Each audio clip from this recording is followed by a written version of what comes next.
யோவான் 19:1. அப்பொழுது பிலாத்து இயேசுவைப் பிடித்து வாரினால் அடிப்பித்தான். 2. போர்ச்சேவகர் முள்ளுகளினால் ஒரு முடியை பின்னி அவர் சிரசின்மேல் வைத்து, சிவப்பான ஒரு அங்கியை அவருக்கு உடுத்தி. 3. யூதருடைய ராஜாவே வாழ்க என்று சொல்லி அவரைக் கையினால் அடித்தார்கள். 4. பிலாத்து மறுபடியும் வெளியே வந்து, நான் இவனிடத்தில் ஒரு குற்றமும் காணேன் என்று நீங்கள் அறியும்படிக்கு, இதோ உங்களிடத்தில் இவனை வெளியே கொண்டுவருகிறேன் என்றான். 5. இயேசு முன்முடியும் சிவப்பங்கியும் தரித்தவராய் வெளியே வந்தார். அப்பொழுது பிலாத்து அவர்களை நோக்கி, இதோ இந்த மனுஷன் என்றான். யோவான் 19:6. பிரதான ஆசாரியரும் சேவகரும் அவரைக் கண்டபோது, சிலுவையில் அறையும் சிலுவையில் அறையும் என்று சத்தமிட்டார்கள். அதற்குப் பிலாத்து, நீங்களே இவனைக் கொண்டுபோய் சிலுவையில் அறையுங்கள், நான் இவனிடத்தில் ஒரு குற்றமும் காணேன் என்றான். 7. யூதர்கள் அவனுக்குப் பிரதியுத்தரமாக, எங்களுக்கு ஒரு நியாயப்பிரமாணமுண்டு, இவன் தன்னை தேவனுடைய குமாரனென்று சொன்னபடியினால் அந்த நியாயப்பிரமாணத்தின்படியே இவன் சாகவேண்டும் என்றார்கள். 8. பிலாத்து இந்த வார்த்தையைக் கேட்டபொழுது அதிகமாய்ப் பயந்து. 9. மறுபடியும் அரமனைக்குள்ளே போய், இயேசுவை நோக்கி, நீ எங்கேயிருந்து வந்தவன் என்றான். அதற்கு இயேசு மாறுத்தரம் ஒன்றும் சொல்லவில்லை. 10. அப்பொழுது பிலாத்து, நீ என்னோடே பேசுகிறதில்லையா, உன்னை சிலுவையில் அறைய எனக்கு அதிகாரமுண்டென்றும் உன்னை விடுதலை பண்ண எனக்கு அதிகாரமுண்டென்றும் உனக்குத் தெரியாதா என்றான். யோவான் 19:11. இயேசு பிரதியுத்தரமாக, பரத்திலிருந்து உமக்குக் கொடுக்கப்படாதிருந்தால், என்மேல் உமக்கு ஒரு அதிகாரமுமிராது, ஆனபடியினாலே என்னை உம்மிடத்தில் ஒப்புக் கொடுத்தவனுக்கு அதிக பாவமுண்டு என்றார். 12. அதுமுதல் பிலாத்து அவரை விடுதலை பண்ண வகை தேடினான். யூதர்கள் அவனை நோக்கி, இவனை விடுதலை பண்ணினால் நீர் இராயனுக்கு சிநேகிதனல்ல, தன்னை ராஜாவென்கிறவனோ அவன் ராயனுக்கு விரோதி என்று சத்தமிட்டார்கள்.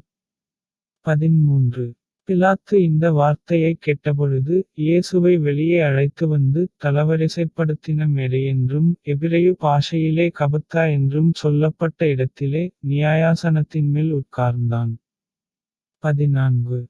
அந்த நாள் பஸ்காவுக்கு ஆயத்த நாளும் ஏறக்குறைய 6 மணி நேரமுமாயிருந்தது. அப்பொழுது அவன் யூதர்களை நோக்கி, இதோ உங்கள் ராஜா என்றான். 15.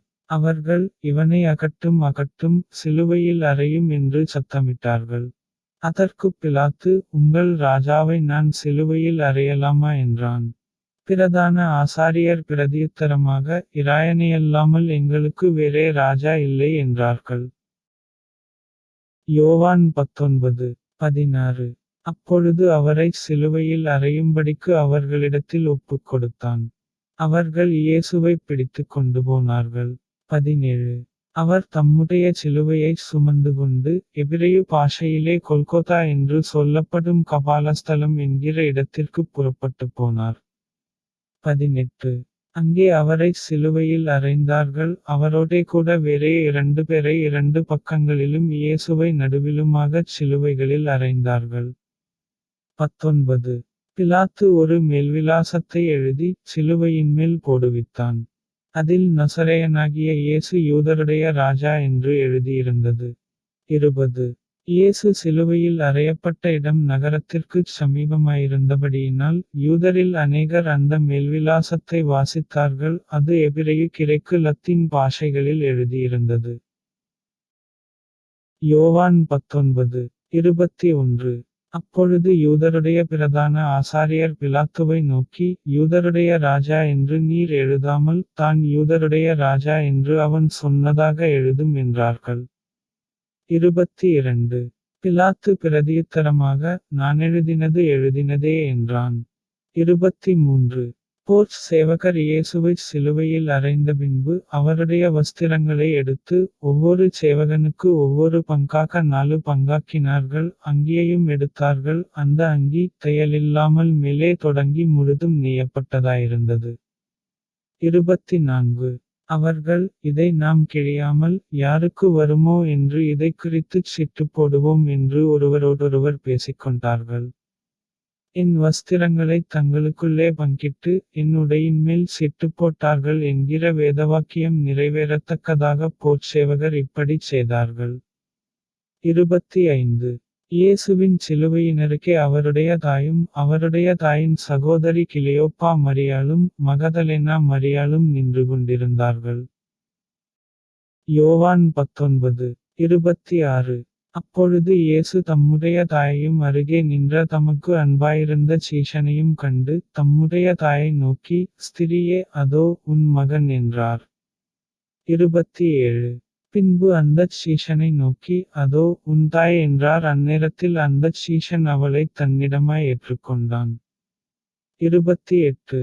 அதன் பின்பு எல்லாம் முடிந்தது என்று இயேசு அறிந்து வேதவாக்கியம் நிறைவேறத்தக்கதாக தாகமாயிருக்கிறேன் என்றார். 29.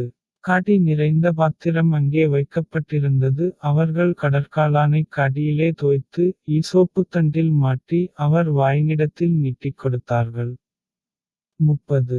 இயேசு காடியை வாங்கின பின்பு முடிந்தது என்று சொல்லி தலையைச் சாய்த்து ஆவியை ஒப்புக் கொடுத்தார். யோவான் 19. 31. அந்த நாள் பெரிய ஓய்வு நாளுக்கு ஆயத்த நாளாயிருந்தபடியினால் உடல்கள் அந்த ஓய்வு நாளிலே சிலுவைகளில் இராதபடிக்கு யூதர்கள் பிலாத்துவினிடத்தில் போய் அவர்களுடைய காலெலும்புகளை முறிக்கும்படிக்கும் உடல்களை எடுத்துப் போடும்படிக்கும் உத்தரவு கேட்டுக்கொண்டார்கள். 32. அந்தப்படி போர்ச்சேவகர் வந்து அவருடனே கூடச் சிலுவையில் அறையப்பட்ட முந்தினவனுடைய காலெலும்புகளையும் மற்றவனுடைய கால்களையும் முறித்தார்கள். 33. அவர்கள் இயேசுவினிடத்தில் வந்து அவர் மரித்திருக்கிறதைக் கண்டு அவருடைய காலெலும்புகளை முறிக்கவில்லை. 34. ஆகிலும் போர்ச்சேவகரில் ஒருவன் ஈட்டியினாலே அவருடைய விலாவில் குத்தினான் உடனே இரத்தமும் தண்ணீரும் புறப்பட்டது. 35. அதைக் கண்டவன் சாட்சி கொடுக்கிறான் அவனுடைய சாட்சி மெய்யாயிருக்கிறது நீங்கள் விசுவாசிக்கும்படி தான் சொல்லுகிறது மெய்யென்று அவன் அறிந்திருக்கிறான். யோவான் 19. 36. அவருடைய எலும்புகளில் ஒன்றும் முறிக்கப்படுவதில்லை என்கிற வேதவாக்கியம் நிறைவேறும்படி இவைகள் நடந்தது. 37. அல்லாமலும் தாங்கள் குத்தினவரை நோக்கிப் பார்ப்பார்கள் என்று வேறொரு வேதவாக்கியம் சொல்லுகிறது. 38. இவைகளுக்குப் பின்பு அரிமத்தியா ஊரானும் யூதருக்குப் பயந்ததினால் இயேசுவுக்கு அந்தரங்க சீஷனுமாகிய யோசேப்பு இயேசுவின் சரீரத்தை எடுத்துக் கொண்டு போகும்படி பிலாத்துவினிடத்தில் உத்தரவு கேட்டான். பிலாத்து உத்தரவு கொடுத்தான். ஆகையால் அவன் வந்து இயேசுவின் சரீரத்தை எடுத்துக் கொண்டு போனான். 39. ஆரம்பத்திலே ஒரு இராத்திரியில் இயேசுவினிடத்தில் வந்திருந்த நிக்கோதேமு என்பவன் வெள்ளைப்போளமும் கரியபோளமும் கலந்து ஏறக்குறைய நூறு இராத்தல் கொண்டு வந்தான். 40. அவர்கள் இயேசுவின் சரீரத்தை எடுத்து யூதர்கள் அடக்கம் பண்ணும் முறைமையின்படியே அதை சுகந்தவர்க்கங்களுடனே சீலைகளில் சுற்றிக் கட்டினார்கள். யோவான் 19. 41. அவர் சிலுவையில் அறையப்பட்ட இடத்தில் ஒரு தோட்டமும் அந்தத் தோட்டத்தில் ஒரு காலும் ஒருவனும் வைக்கப்பட்டிராத ஒரு புதிய கல்லறையும் இருந்தது. 42. யூதருடைய ஆயத்த நாளானபடியினாலும் அந்தக் கல்லறை சமீபமாயிருந்தபடியினாலும் அவ்விடத்திலே இயேசுவை வைத்தார்கள்.